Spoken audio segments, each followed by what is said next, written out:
코인 투자자를 16년 이후로 하셨던 분들이라면 박상기의 난이라고 하죠. 그 사태를 사실 잊을 수가 없습니다. 코인에 있어서도 이제 좀 투자를 제한하는 좀 정책 기조를 보이고 있는데요. 특근법 이슈가 있지 않습니까? 이제 가상화폐를 거래한 거래소들이 국내 은행에 있는 실명 계좌를 연계를 해야 돼서 뭐 Know Your Customer라든지 기존의 금융업계가 적용하던 이런 컴플라이언스 규칙들을 좀 지켜야 되는 상황인데요.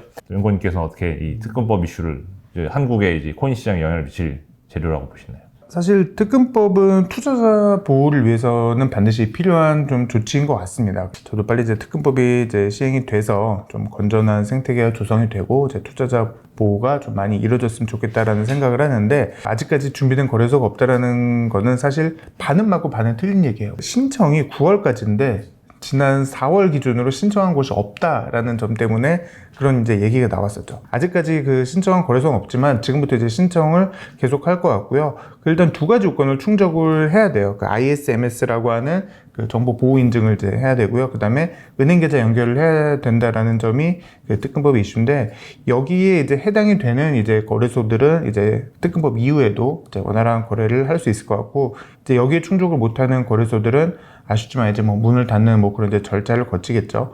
어쨌든 지금 그 코인 시장의 거래 대금이 뭐 코스피와 코스닥을 이미 넘어섰어요. 그럼에도 불구하고 KLX에 비해서 그 거래소들이 가끔 이렇게 거래량이 폭주하게 됐을 때는 이거를 다 원활하게 그 체결을 못 해주고, 그러면서 이제 발생하는 여러 이제 그 사건들이 있다 보니까 이제 여기에서 이제 불신들이 많이 생겼던 것 같아요. 그 거래소 입장에서도 거래량이 언제든지 또 나중에도 또 급증을 하거나 이제 그런 시기가 있을 텐데, 그에 대한 대비가 이제 철저하게 좀 이루어졌으면 좋겠고요. 내년부터는 또 코인에 대한 차익에 대해서도 양도세를 과세한다는 이슈가 있습니다. 내년 전에 한번 시세가 한번 크게 빠지지 않겠느냐라는 일각의 의견도 있는 게 사실인데요. 이 내년에 양도세 적용 전후로 뭐 코인 시장의 영향을 어떻게 받을지, 그리고 양도세가 도입이 된 이후에 코인에 어떻게 보면 이제 제도화라고 할 수 있을 것 같은데, 그 이후에 뭔가 국내 코인 시장의 전망에 대해서 어떻게 보시나요? 사실 이게 만약에 2017년이었으면은 그때는 우리나라가 이제 전 세계 이 가상 자산 시장을 이제 주도를 했었다 보니까 한국에서 이제 이런 뉴스가 떴으면은 글로벌 시세에 이제 큰 영향을 미쳤을 것 같아요. 근데 사실 지금의 그 시장 주도권은 미국으로 많이 넘어간 상황이다 보니까 국내에 그 과세 뉴스가 전해졌을 때도 글로벌 시세에 미치는 영향은 사실 크지는 않았었던 것 같습니다. 근데 어쨌든 이제 올해 12월 31일 종가 가격을 기준으로 이제 내년부터 250만 원 이상에 대해서 이제 과세가 이루어지는데, 어떤 기준으로 할지에 대해서는 그걸 좀 더 지켜봐야 되겠지만, 만약에 정말 과세가 이루어진다라고 하면은 그 소위 말하는 김치 프리미엄이라고 하죠. 국내에서도 가격이 비싸게 거래되는 이러한 현상은 어느 정도 좀 해소가 될 수 있을 것 같다는 생각이 들어요. 원래 보통 김치 프리미엄이 물론 이제 역으로 우리나라가 싼 경우도 있었지만 보통 한 1에서 3% 정도 있었다가 최근에 뭐 20%까지 가는 뭐 그런 경우도 있었는데, 김치 프리미엄은 결국 국내 투자자분들께서 해외 투자자분들보다 더 코인을 많이 샀기 때문에 더 그 가격 상승에 베팅을 했었기 때문에 이제 나타나는 그런 현상인데, 여기서 만약에 과세가 나타나게 된다라고 하면은 그러한 김치 프리미엄은 일시적으로 빠질 수 있는 좀 소지가 될 수 있다라고 좀 말씀을 드리고요. 양도소득세가 이제 내년부터 부과된 이후에 그 다음에 시장은 사실 앞서 말씀드렸지만 어쨌든 미국의 정책이나 테크 기업이나 그 금융기관들이 얼마나 이 자산군을 제도권을 편입을 시키는지가 지금은 가격에 더 중요한 변수가 된 것 같아요. 그래서 글로벌 시세와는 그 과세는 좀 동떨어진 얘기인 것 같습니다. 가령 예를 들어서 우리나라 그 지금 미국 주식이나 해외 주식 하게 되면은 역시 250만 원 이상에 대해서 과세를 하는데, 국내에서 뭐 미국 주식 과세한다고 이게 글로벌 시세에 영향을 미치지는 않아요. 그러다 보니까 이 가상 자산에 대해서도 역시 비슷하게 과세가 미치는 영향은 중장기적으로 크지 않을 것 같아요. 한국 시장에 왜 김프가 발생할까에 대한 이제 좀 생각을 해봤습니다. 첫째 이유로는 이제 아무래도 양도세가 면세되는 올해 말까지는 이제 뭐 상속 증여라든지 뭐 세금을 내지 않으려는 이제 절세 니즈가 있을 것 같고요.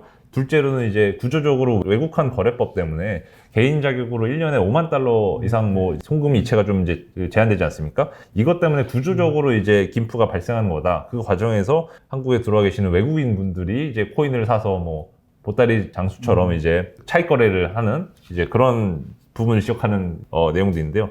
이런 지적에 대해서는 어떻게 생각하시나요? 김치 프리미엄이 발생하는 이유는 일단 크게 두 가지인 것 같아요. 기존에는 두 가지가 깔려있고 이제 그 가운데 이제 국내 투자자분들이 관심이 더 많이 갖는 건데, 첫 번째는 말씀 주신 이제 외국환 거래법이고요. 두 번째는 일물일가의 원칙이 이 가상자산 시장에는 적용이 안 되는 거예요. 그러니까 무슨 얘기냐면은 국내 A 거래소랑 국내 B 거래소에서 거래되는 비트코인의 가격의 차이가 어쨌든 일시적으로 괴리가 발생하고요. 당연히 글로벌로 봤을 때도 이게 마찬가지로 발생을 해요. 그러다 보니까 이제 여기에서 아비트리지나 차익 거래의 기회가 발생을 하는 거죠. 차익 거래가 발생을 했을 때는 이러한 그 괴리율은 사실 줄어드는 게 원래는 정상이에요. 근데 국내에서는 이게 외국환 거래법이라는 이제 국내만의 이슈가 있다 보니까 그 좁혀지는데 아무래도 좀 속도가 발생을 하고요. 여기에서 이제 김치 프리미엄은 플러스로 국내 투자자분들께서 지금 비트코인이 되게 좋아 보여라고 했을 때 더 집중을 하게 되면은 맞물려 떨어졌을 때 이제 김치 프리미엄이 발생을 하고요. 반대의 케이스에는 당연히 이제 역 프리미엄이라고 하는 게 이제 발생을 하겠죠. 그래서 실제로 그 뭐 아비트리지나 차익 거래를 통해서 뭐 이러한 그 거래소 간의 괴리나 국가 간 괴리를 이용을 해서 이제 거래를 하시는 분들이 뭐 많이 계신 걸로 알고 있고요. 차익 거래에 의한 걸 보수를 돌려보려고 해도 개인들 입장에서는 사실 바이낸스 같은 외국 거래소에 은행 계좌를 연계시키는 건 너무 어려운 일이고 현지 은행 계좌가 있어야 되니까요.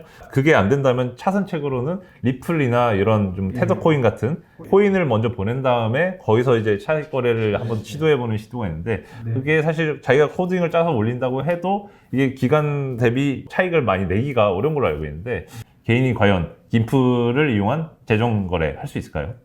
아예 못하지는 않고 할 수는 있는데 이제 많이 좀 기회가 줄어들고 있죠. 뉴스에도 자주 나왔지만 이제 중국인들이 이제 국내에 계좌를 열어놓고 이제 그런 경우도 이제 발생을 했었는데 역시 이제 이런 것들도 다 하나하나씩 이제 제도화가 되는 과정에서 점점 막히고 있어요. 그래서 가능은 아직도 한데 이론적으로는 가능은 한데 사실 하기가 그렇게 썩 녹록지만은 않은 게 현실이라고 봐주시면 될 것 같습니다. 코인을 벌 때 이제 시세 차익을 노려서 사고 파는 경우도 있고 말씀하신 대로 뭐 디파이라든지 새로운 뭔가 탈중앙 금융을 이제 시도하는 곳이 있는데 전통적으로 16, 17년도 기준으로 생각을 하면 채굴 또한 하나의 또 이슈가 꾸준히 됐었던 것 같은데 최근에 그래서 그래픽카드 가격이 많이 또 오르기도 했고요.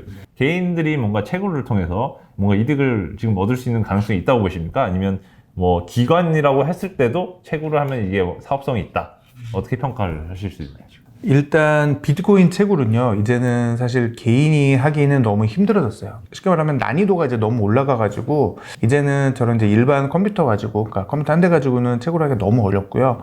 이더리움과 같은 이제 다른 코인들은 여전히 개인 분들이 채굴을 하실 수가 있죠. 근데 이런 경우에는 컴퓨터가 계속 켜져 있어야 되고 계속 돌아가야 돼요. 그러면 당연히 전기료가 많이 발생을 한다라는 첫 번째 문제가 발생을 하고요. 두 번째는 그 채산성이라고 하는데 전기료보다 이 이더리움 가격이 밑으로 떨어지게 되면은 사실 채굴하는 의미가 없는 거잖아요. 그래서 그 채산성과 전기료 그 문제를 좀 같이 좀 보셔야 될 것 같은데 사실 아직까지는 최근에 워낙에 이더리움 가격이 많이 올랐기 때문에 이더리움을 채굴을 했을 때 그 채산성이 나오는 구간인 건 맞아요. 근데 채굴은 항상 가격이 계속 상승하는 구간에서는 굉장히 좀 좋은 전략이 될 수 있는데 반대로 가격이 하락을 할 때는 채산성이 떨어지면서 오히려 전기료보다 이더리움의 채굴로 인한 수익이 더 적을 수 있는 거죠. 그래서 과거 2018년에도 생각을 해보시면은 비트코인 가격 급락하고 이더리움 가격 급락했을 때 채굴기들이 이제 버려진 왜 그런 인터넷에 소위 말하는 짤방 이런 것들도 많았었잖아요. 그래서 상승하는 구간에서는 채굴로 이제 수익을 얻으실 수가 있지만 반대로 하락을 했을 때는 이 채굴이 오히려 마이너스가 될 수도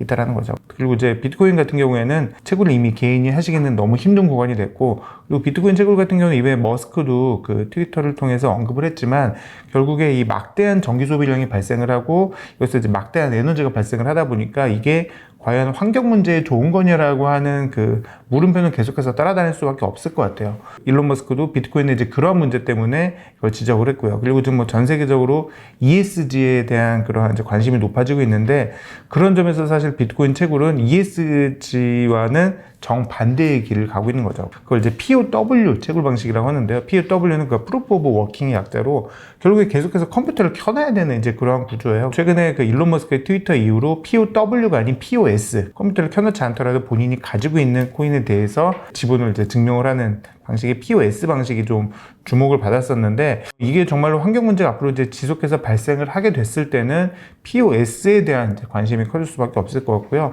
이더리움이 그 이더리움 2.0으로 그 업데이트가 되는 과정에서 결국에는 POS로 이제 전환을 이제 계획을 하고 있다라는 점도 나중에 이게 정말로 이제 성공적으로 이더리움이 그렇게 채굴 방식을 변경을 하게 됐을 때는 비트코인 대비해서는 좀 비교 우위에 있지 않나라고 뭐 조심스럽게 예상도 해봅니다. 그 디파이 금융에 대해서 어떤 거는 또 또 폰지 사기처럼 보이는 것도 있고 예적금 넣느니 한번 일부 금액은 해볼 만하다 이런 상품이 있던데요. 이에 대해서는 좀 어떻게 보시나요?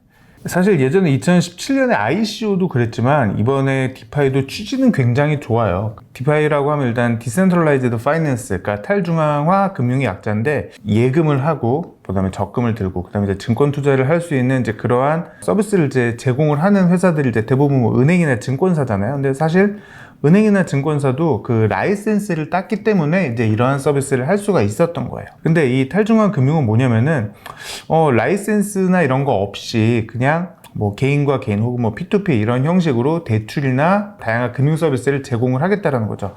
기존의 은행이나 그 증권사가 하던 일들을 고유의 그 금융 업무를 이제는 개인이나 몇몇 회사들도 대신 할 수 있게끔 이제 가능성을 열어줬다라는 거죠.